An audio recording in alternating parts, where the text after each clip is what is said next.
Marcel, can you hear us? I can now finally hear you. Oh my goodness. How does that happen? I have had zero internet problems, zero. And the moment I knew you were going to go live, and it just dropped out. I don't know if it's this website or I don't know what it is. I'm sorry about that. I I was ready and waiting. I I've been here I I, for th- I 10 think minutes. it's Murphy's law. I think.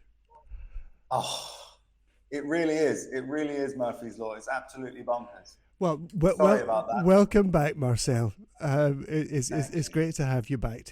I was just saying that we've had a busy week with our family from Tokyo visiting, Oh, and yes. our grandson who's 7 years old. And you remember what that's like. They've kind of got, they're just a bundle of energy at seven, up at Yeah, five. it's non-stop. It's non-stop. I'm amazed you made it on the radio today, to be honest, here, Yeah, Dave. That's well, very impressive. I had an 8 o'clock this morning airport drop off, and then I've been back and had a sleep. Oh, you've already dropped them off. Okay, well done, Bill. Well done. Yeah, they're heading off to the UK today, so they had an early-ish start. At least it wasn't one of these sort of 4 o'clock in the morning flights, that No, you have to that's arrive there at one bearable. That o'clock in the makes it morning. bearable. Absolutely. How are you doing, Marcel? How are you dealing with the heat? Oh, it's super duper hot, isn't it? The humidity is something I struggle with a little bit. Yeah, I don't mind the heat. I just don't like humidity too much. But yeah, when you're in this part of the world, you can't help it. And I take refuge in my clinic because I've got a lovely AC and it's nice and comfortable. And I'm very yeah, lucky in here. So, yeah, it's bearable when I'm at work. But when I have to walk around out and about and I'm doing more working out, you yeah. instantly start sweating. So it's not the end of the world, but it's not the most comfortable. No, it's not nice for anyone else either. No, no, exactly. Yeah, exactly. They're having to deal with it or see it or worse. Yeah, But yeah, yeah. It lots has. of showers. It has been warm. It's been up to, well, we're a couple of kilometres inland, and it's been up to 38 degrees this week. Right. And it's still only June. I know it's just June, but it's you can feel the temperatures creeping up, and Absolutely. not a lot to look forward to for those of us who live here. For those who are on holiday, Yeah. it's Yeah. fantastic. Oh, it's perfect. Oh, it's amazing. It's amazing. A friend of mine in Queen, which is 30 minutes inland, said it was Yeah, 42 degrees I yesterday. can believe it. Yeah, well, so we're 2 kilometers inland, and the difference between where we live and the coast, which is literally 4 minutes down the road, Yeah. can be around 5 degrees. So when you move inland, you see the temperatures creeping up, and Absolutely. No, yeah, it gets crazy. It gets crazy. I've actually noticed today is a bit cooler. So yesterday was stifling, but today, for some reason, it's going to get warmer now as we get to the middle sure. of the day. But I felt that it was a bit more bearable today, and I could feel the wind in my hair as I was riding my bike, shall we Yeah, say? me Although I me have a helmet on, but me too. good. Yeah, yeah, I bet you did too. Yeah, Yeah, absolutely. yeah. Nothing like getting that wind rush through your There's locks, huh? nothing like the wind rushing through my bald head on Yeah, my static exercise bike. You indeed. just can't beat it. Ultra cooling, ultra. So, Marcel, we've got. You're going to have to keep me going on this one. I think it's a fascinating topic for today, Yeah, and we're going to be talking about artificial intelligence and the future of healthcare. that's Um, right. it is fascinating. I was just about to say when you rejoined us there, my son has his business in Japan, and it is all online, and Right. he's a real technophile, and Mm. he's already using AI for various things to do with his business. So, Yeah. I know that for neither of us, this is not our bread and butter in terms of our work, but can you just for people like me that can be a bit slow sometimes, what do we actually mean when we talk about AI, artificial intelligence? Okay. So one of the reasons I wanted to talk about it is because well, I have more than two, but two of my passions in life are healthcare, obviously, Sure, therapy and treatment and so on, and technology. And I'm a right. big fan of technology overall, mobile technology, the Internet of Things. And one of, I think, the biggest, newest revolutions is AI technology.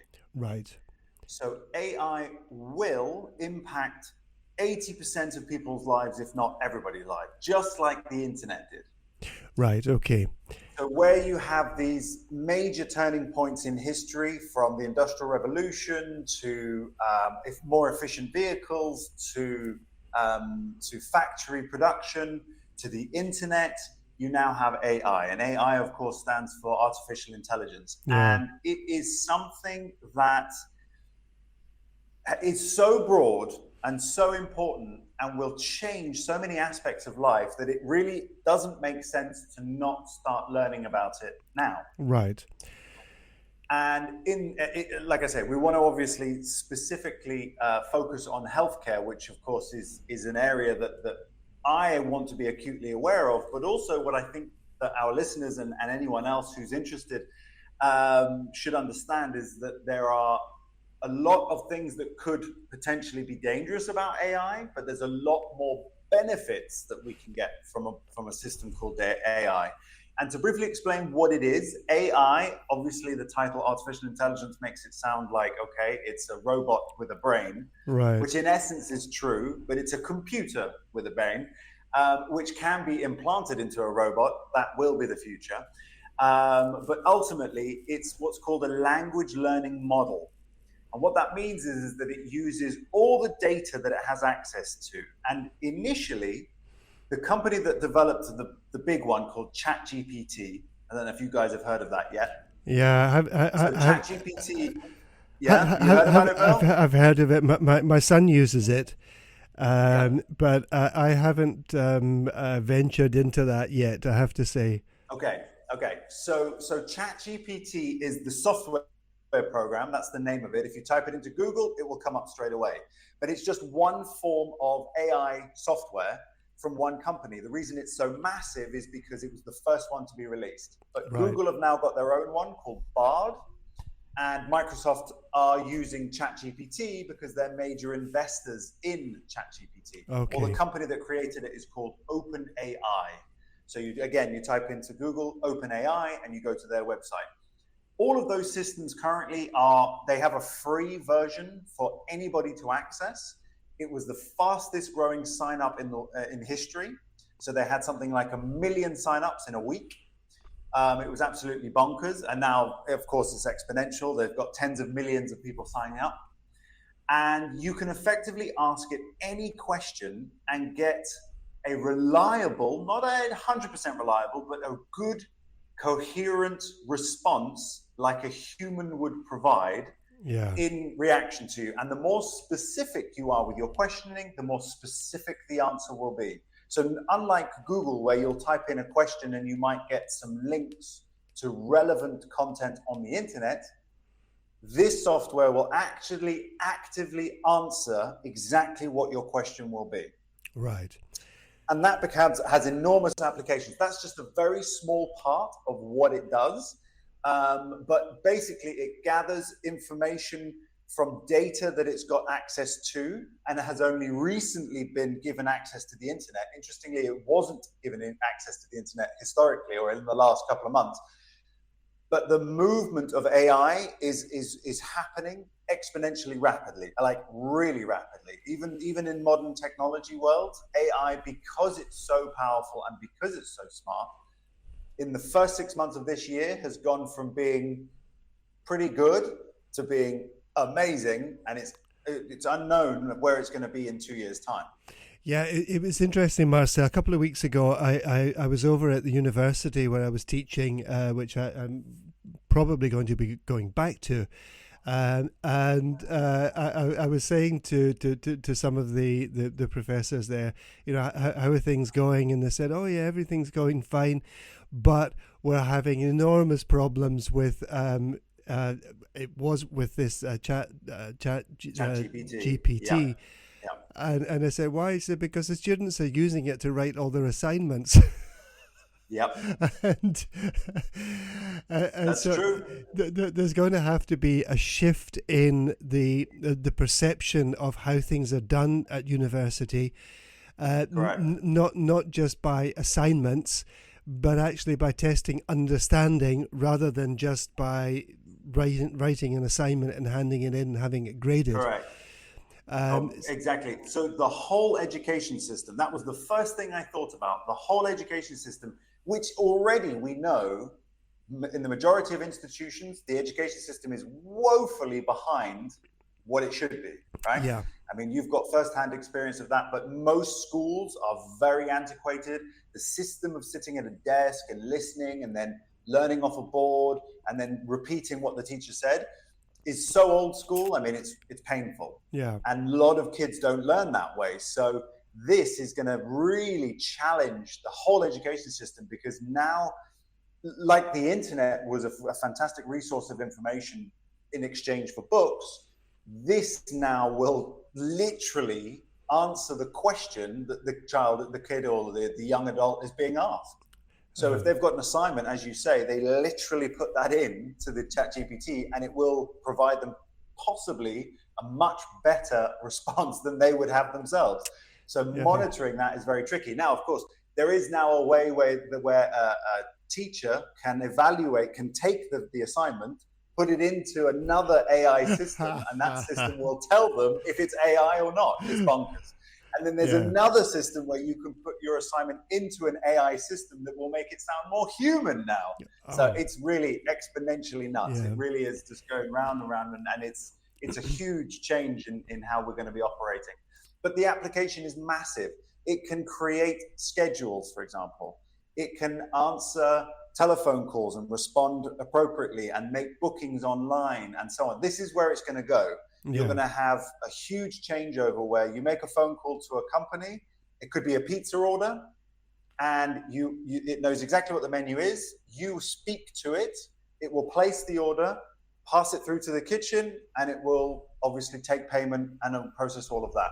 And the fear is, of course, is the amount of job displacement, which is a topic we can get into in a bit. Yes, there are going to be a lot more people working in IT, developing these systems. But you know what, Marcel, I remember for people who are of a certain age, going way back when I was in my teens, I think there was a program called Tomorrow's World. And it was showing. I used to love that. Yeah, it was showing, what is likely to be coming up in the future. And I remember in my teens hearing that by the age of by the year 2000, so I was going to be around 40-ish in the year 2000. They said by the year 2000 we are going to have so much leisure time we're not going to know what to do with it. That was the prediction, and this was about then not AI, but robotics taking over in factories and all sorts of things. Never happened. I'm as busy now as I ever was, Exactly. But yeah. So anyway, we are going to sort of focus in on, that's the sort of background of AI, and we've got all these movies that have been written about AI becoming so intelligent that it kind of not just puts humans out of work, but that it's conscious, that it becomes superior to humans, and we just become the slaves for AI or something like that, Unfortunately, there is every reason to believe that we would become insignificant to AI. Right. So while I don't want to terrify people, obviously, it's not that great unless we put quite important limitations of accessibility. Because if you are a all-seeing, all-thinking, extremely intelligent entity, then the beings that are bothering you, like ants or wasps, are not so significant and not so important, and therefore easily and unfathomably easy to eradicate. So that is something that is the worst case scenario, the doomsday situation. But you can put controls on it. It's currently still limited in what it can do. If you don't give it access to things such as weaponry and so on and so forth, then obviously that controls how much it can do. But without it becoming too dystopian and too terrifying, what it can do in order to improve people's lives is massively impact the healthcare industry, and that we're already seeing a lot of that already. And one of the ways that I wanted to mention was in relation to surgery.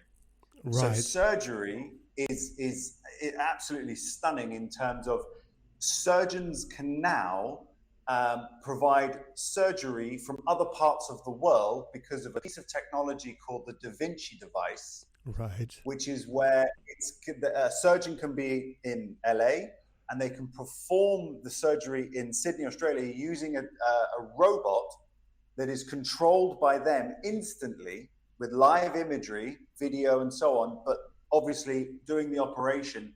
And it can be interpretive using AI to either analyze what's going to happen next, make suggestions, and eventually, potentially, take the place of the surgeon. Right. Again, that's the future. But for now, we definitely still want to have human interaction and so on. So in terms of surgical procedures, massive area for improvement, because of course machines tend to be much more accurate. Therefore, the margin for human error would drop significantly. And of course, where we're seeing that becoming a reality is with the automation of cars and vehicles as well. Right. So Tesla is not a car manufacturing company, it's a software company, actually. Right. A lot of people don't realize that it's not that they just manufacture cars, which they do. What they actually do is they gather huge quantities of data about the roads and the way people drive and how to position the car correctly and what's around them, and all that information from every single Tesla gets sent back to their servers, and it is absolutely incredible. And that's what their value is, because that information later down the line, 10, 15 years time, when more cars will be automated and more cars will be electric, we won't need humans to drive them anymore, because 80% of all accidents are created by humans. Right. And you get rid of the human element and you reduce significantly the number of accidents. But therein lies the issue in relation to control. Yes, because, you know, if you piss off your AI system, it might just decide had enough of you. Done with you. Yeah, done with you. Exactly. And again, we come back full circle where we're slaves to our AI. Yeah, but on the healthcare issue, I was talking to my son, and we were talking about this and what we were going to talk about on the show today. And, you know, he said that AI is doing some amazing things in terms of diagnostics now. Exactly. So, for example, you get an MRI scan done, and, you know, a group of doctors have to get round this and then try to interpret what it is that they're seeing on the MRI scan. Now they have, you know, let's just say there's two doctors. They have the experience of two doctors and the things that they've read and the things that they've learned and the things that they've seen to try to interpret what's happening. Maybe an X-ray, maybe a ultrasound, or it may be an MRI scan or something like that. Yeah. And he said that AI appears to be offering massive steps forward in this kind of diagnostic reading of, for example, scans, you know, because it doesn't need just the experience or bring the experience of two people. It brings the experience of 1,000 doctors, of 10,000 doctors. Exactly. And can be much more accurate in actually making the diagnosis or suggesting the diagnosis. Correct. Yeah. Correct. So what they've actually done is they have tested ChatGPT in the same exams that human students study for many, many years. And that, it passed it with flying colors. Yeah. So it has effectively made itself a better doctor than most human doctors. Right. It has also passed the legal bar as well. Wow. So the bar exam that all lawyers have to take, it's also passed that as well. So it really is, you know, something, as you say, it's a resource of information with thousands of people or content or knowledge that it can pull from and literally withdraw within seconds, split seconds. So exactly as you say, for the healthcare, the diagnostic side of things, which is already being used, is tremendous, absolutely tremendous. So accuracy in terms of assessment, reading of results, interpretation is exponentially going to get better. Yeah, and I guess for sort of rare conditions that doctors may never have seen, an AI system wouldn't need to have seen it to be able possibly to recognize it. Correct. It's seen all of the known conditions. It will already have seen. Right. In the sense that it's got experience of what those symptoms could be, and it's able to extrapolate and compare and contrast, and therefore suggest, well, it could be any one of these 2 or 3 things, and a human doctor might have only come up with one or none of these things. Right. So it really is absolutely stunning. And then, of course, if we're talking about reading an MRI, it could be that there's a problem with the spine. It could be that there's something that isn't very visible or easily visible for the human eye, but the AI can pick it up. All those types of things. Absolutely enormous application. Yeah. Yeah, and I suppose there is the potential for AI to even improve the kind of machinery that we're using within the healthcare system. Exactly. I love how you're leading the way. Yeah, you're definitely aware of what it can do. Exactly. If it gets to a point where it can then refine itself, well, no, not where it gets to a point. It can refine itself and learn from what it may have done wrong, or learn from the current infrastructure that we have, such as machinery or tools, and improve on them. Right. And in that regard, the drug industry is going to be completely reformed as well. So the drug industry are really jumping on the back of AI at the moment, because they can speed up the most expensive thing for pharmaceutical companies is the research part, the R&D. They spend tens of millions of dollars on their R&D in order to get, and also to get permissions, obviously. But if they can analyze the results of their testings much faster, or even without even human trialing or whatever it might be, right, the simple data processing element can just be done so much faster, then it does mean that drugs can be produced and refined and made better much easier using AI. So massive implementation there. Okay, Marcel, we're going to take a short break. I've got lots of other questions to ask, and I'm going to talk as well a little bit about how you might see this impacting on the kind of work that you do, and we'll talk a bit more about that. Yeah. Bill Anderson here, coming live from the Costa del Sol with my good friend Marcel Salazar. And we are talking all things artificial intelligence. I sometimes think I'd like to see some natural intelligence first, you know? Yes. Otherwise known as common, oh my God, common knowledge, etc. So that's something that's waning rapidly. I've lost it myself. But I tell you what, Marcel, it does concern me a little bit that it's going to have to change our way of learning, because traditionally, we've done assignments, and you had to, in my day, actually go into a library, get a book out.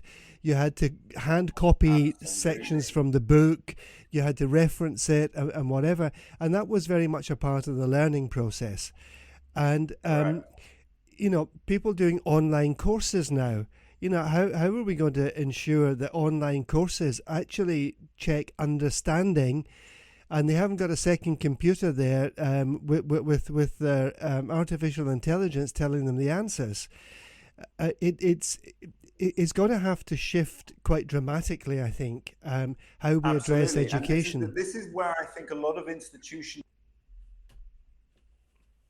Oh, lost you, Marcel. Sorry, I muted myself. I think this is where a lot of institutions are having to get their heads around how to, rather than fight against it and prevent students from using it, because the reality of it is that it's openly available, and unless they're going to block the website forcibly from wherever their institution is, There's only so much blocking you can really do, and most students will figure out a workaround. So you really kind of have to assess how you're going to work with this system.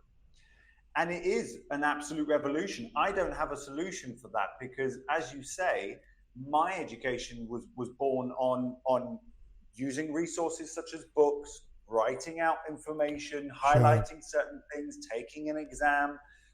The practical elements as well are still very, very applicable. So where this applies is more along the theory side of things. But of course, for any practical side of being a doctor, being a nurse, being a physio, being hands-on, you have to physically be in contact with people and do certain things. And for my line of work, I literally have to touch their bodies as well. And no AI is going to yet be able to replace me in that regard.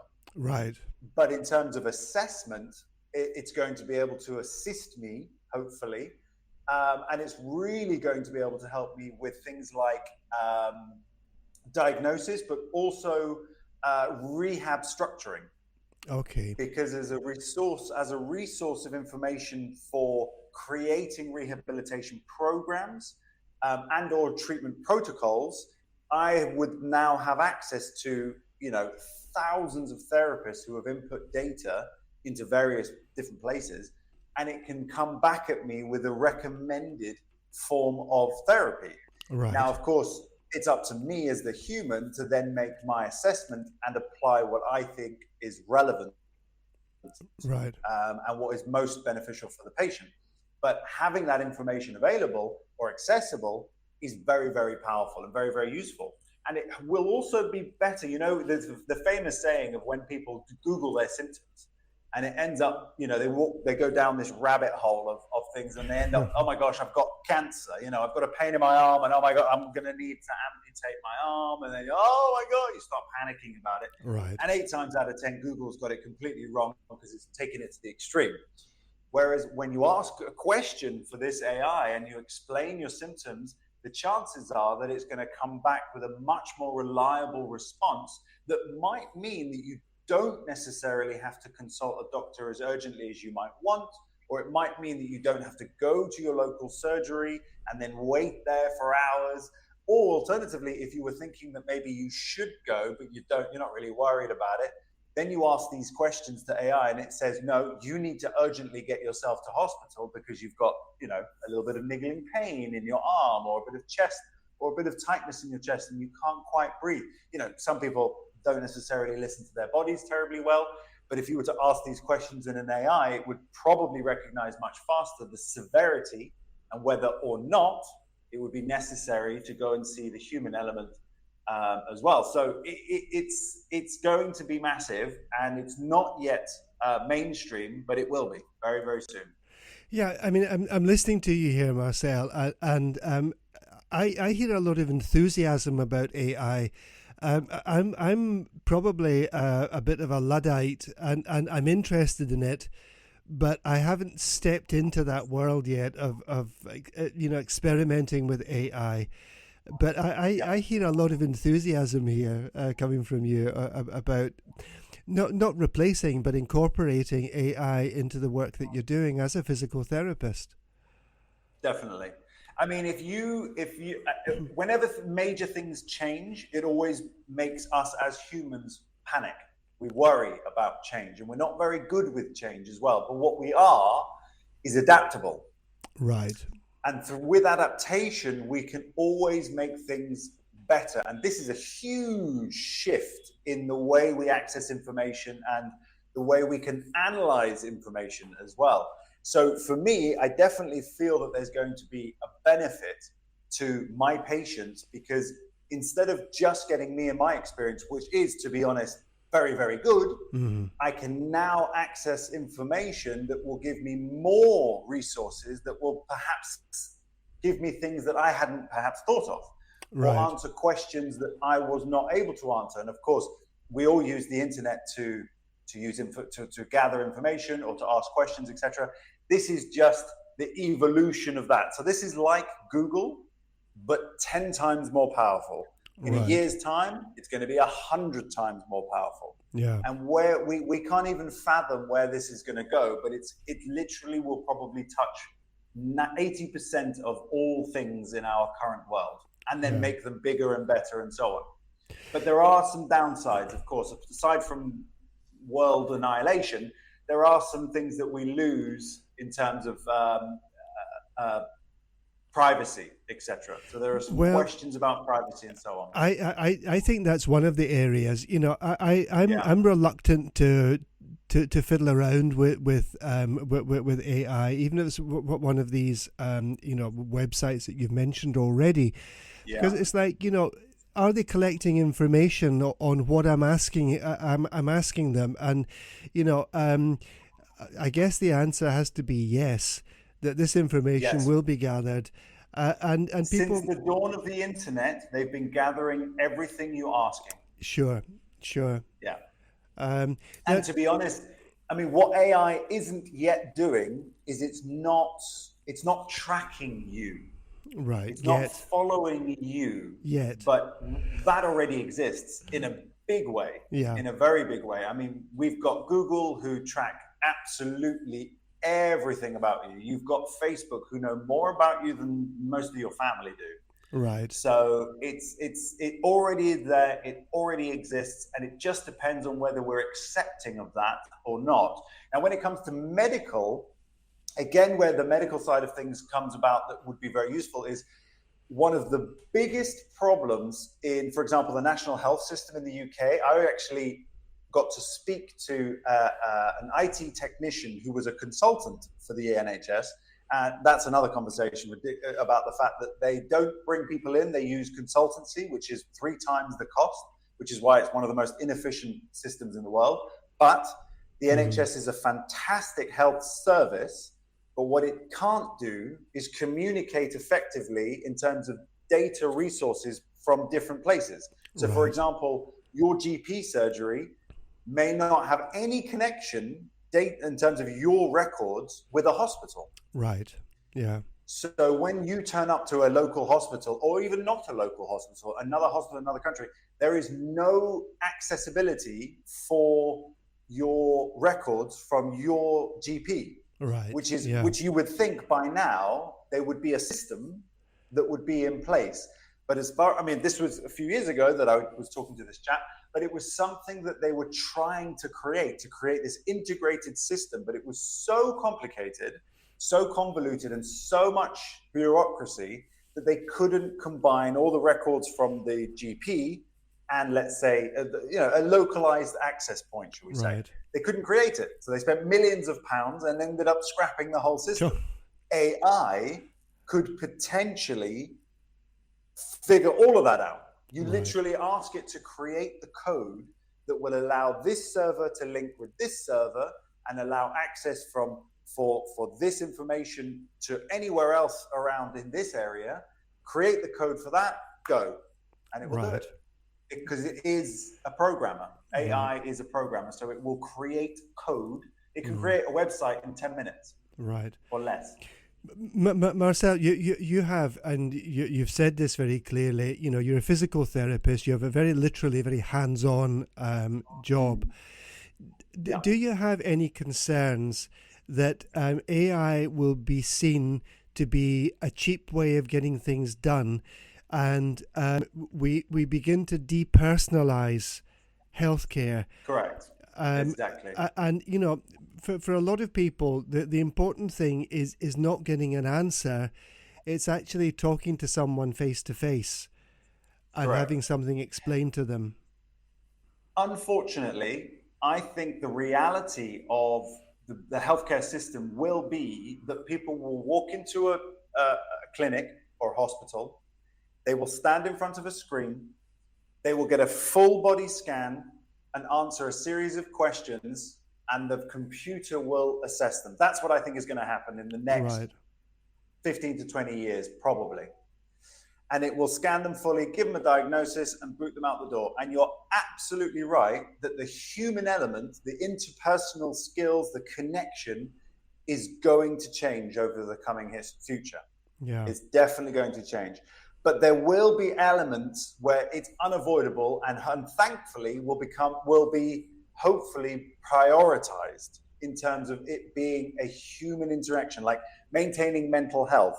We must have human interaction and support and so on, and emotion and all that kind of stuff. We must maintain that in order to maintain ourselves as humans. So hopefully what the powers and the big tech companies will do is they will do the right thing morally and encourage a lot more human interaction when it's necessary, but use the AI when it's useful, when it's most applicable, Right. but not eliminating the human element, which is very, very important. And I don't think my career, shall we say, is going to be easily replaceable very soon. Eventually, maybe.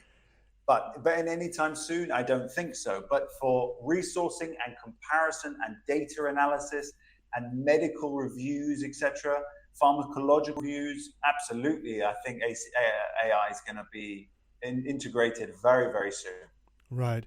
I mean, it's interesting because I worked with a health service in Scotland before I moved out to Spain.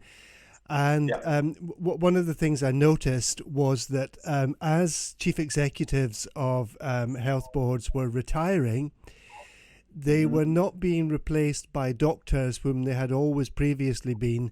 They were being replaced by accountants. And so rather than having a doctor in charge of the health service, you had an accountant in charge of the health service. Do you think if that has, I've been here 20 years, so I don't know what's happened, but I can't imagine that it's gone back the way. You know, do you think that there are going to be decisions made not on the basis of what is best for the patient, but what is best for the bottom line on the accountancy books? And, you know, seeing AI as a cheap way to get rid of staff or, you know, a way to save money. It will 100% go that way. Yeah. It will 100% go that way. And where you'll see that exactly is that there is a current system that exists, which is telephony, as in physiotherapy over the telephone. So there already exists where a qualified physio will call a patient and describe to them or ask them how they're doing while they're doing their exercises, answer questions and so on and so forth. I am 100% sure that that will be eradicated for cost purposes and replaced with an AI system. But I'm sorry, man, Marcel. I'm maybe not saying that's a good thing. I'm maybe very old-fashioned, and I do like technology, and I do see the benefits that technology brings. But it does concern me that, you know, we move further and further away from, you know, what we were just saying there, personalized treatment by a person. You know, I know AI can personalize a course of something for you, but it's not the same. You know, somebody who's in their 70s and lives on their own and isn't feeling well, I don't think is going to be very comforted by typing something into GPT or whatever it is, and getting an answer, no, you're fine. You know, I can't see that. It won't be that. They won't type anything in. They're going to make a phone call and they'll speak to the computer. The computer will sound exactly like a human and will respond in real time. Yes. And it will give the result within seconds. So they won't even necessarily know that they're speaking to a computer. Unless it says you're speaking to a computer. But, you know, doing things over the telephone has already moved healthcare one step away from personalized care. Exactly. And now if on the telephone we're not even speaking to a real person, do you think well, you seem to think it's inevitable. Unfortunately, I do. I think it will, or it's already happening. And you know, what kind of shifts are we going to have to make in our mentality and our way of thinking to adapt to this? I think what we're going to do, and what we've seen happen in the past historically, is that we adapt and we create more lines of work, shall we say, or avenues to pursue, because we are adaptable. So whereas we've now got somebody else or something else doing the thing that we used to do, it gives us the opportunity to find another thing that we can do, whether it be creating something, creating content, creating information, creating art, creating, hopefully, that is something that we're going to be able to work towards as a race, because there's going to be something that can analyze and crunch the numbers. Yes. And historically, there wasn't that. The turn of having a calculator was like the most exciting thing that could have happened. And then that calculator turned into a computer, and that computer was like the most exciting thing that we could do. This is a massive evolution of that, but we're very, very good at creating new forms of work and cohabiting and hopefully living together in a more effective, harmonious way as well. Right. And of course, let's not forget, there's a lot more to see, not just on this planet, but inside the planet and outside the planet. So, that takes it to a whole nother conversation. But there's room to grow. Yeah, I can tell how young you are, Marcel, that you had a calculator at school. I had a slide rule. Yeah, I could only spell things on my calculator. That's all I do with it. It was a waste of time. I definitely had a calculator. Hello, yeah. It was necessary. So it is a fascinating topic, Marcel, and probably, like everything else, we are going to have to adapt to it whether we like it or not. They say that the only person that really likes change is a wet baby, and I haven't heard that one before. You haven't? It's not okay. wrong, but I haven't heard that. Okay. No, I don't think that's the only person, but yes. But yeah, I mean, change is generally by the majority resisted. It's pushed by the minority, and it's resisted by the majority. Yeah. But I think what you're saying very clearly here is, we're going to have to adapt to this change and begin to think differently about healthcare. But you're not going to be out of work, not during your lifetime anyway. Exactly. I'm fascinated to know how it's going to affect my children's lives and then their children. But I think in the next 10 to 15 years, there's not going to be a massive shift. But what it will do that's hopefully going to happen is that it will make healthcare better, because it will be able to make diagnostics much better. It'll make rehab much better. It will be able to help make drugs much better. And hopefully, I mean, we all tend to feel like it's a bit of a cheat, but actually it's just another form of resource information or provision of information that should make us better. Yeah. And let's hope that that's what the case is. Marcel, our time is almost out. Really appreciate you coming in. I think quite a fascinating topic. If people need to get hold of you, want to contact you, can you just tell us very quickly how they can do that? Absolutely. Yeah, happy to. So my website is, of course, strongforlife.me. And I'm on Facebook under the same. So facebook.com/strongforlife.me. And my telephone number, 633-540-609, where you can contact me on WhatsApp and we can communicate and get you booked in. I have an online diary as well, which is on via my website. Marcel, thank you so much for joining me today. Have a great weekend. Thanks again, guys. And to everyone who's been listening in today, have a fantastic weekend, and we'll be back next week. Take care.